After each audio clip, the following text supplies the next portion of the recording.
Hi, welcome to another LRCC Soundbite. I was wondering how many people who watch this might have enjoyed a few pancakes this last week. Last Tuesday to be precise. It's the day before the church season called Lent starts, which started on Wednesday. Traditionally, pancakes were a way of using up ingredients that you wouldn't use in the following weeks until Easter was celebrated.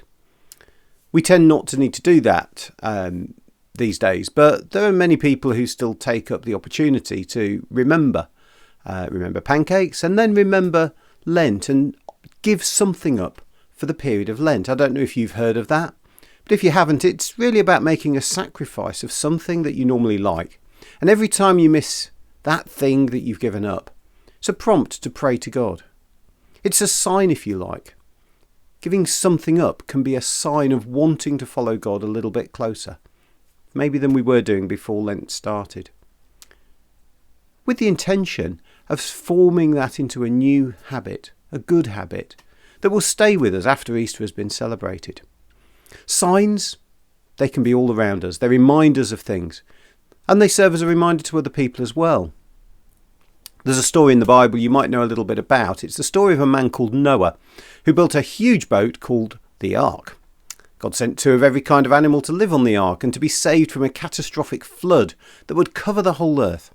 At the very end of the story, it talks about how it came to be that we see rainbows in the sky. When all the water was gone and Noah and his family left the ark, God put a rainbow in the sky as a sign that never again would the whole earth be flooded in that way. The sign was there so that all humans would remember that promise.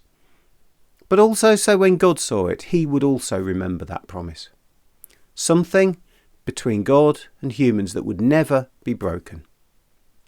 Christians sometimes remember this story at this time of year because it's a story that starts with people disobeying God and living in ways that hurt other people, and ends with a new beginning and a second chance to do better for all those who follow.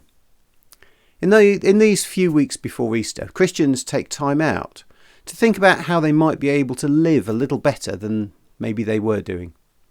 I often say to people that none of us is going to fix the problems in this world, but maybe if we can make our little corner of it a little bit better for somebody, well, wouldn't that be great? That's a valuable thing, and you never know, it could make a world of difference to that one person. So this week, and in the weeks to come between now and Easter, why not challenge yourself to think about what you could do better? We all do things that we regret, if we're honest.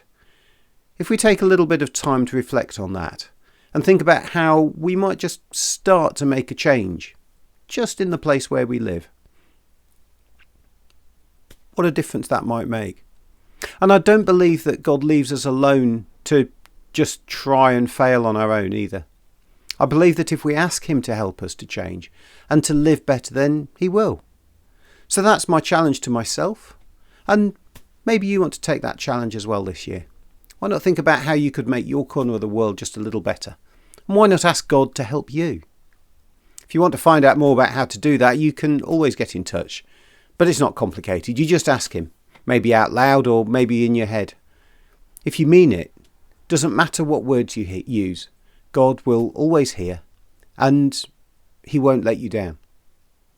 He sees the promises he's made to us as clearly as we can see a rainbow appear in the sky. And he never gives up on anyone who truly wants his help. Have a great week. I'll see you next time. God bless you.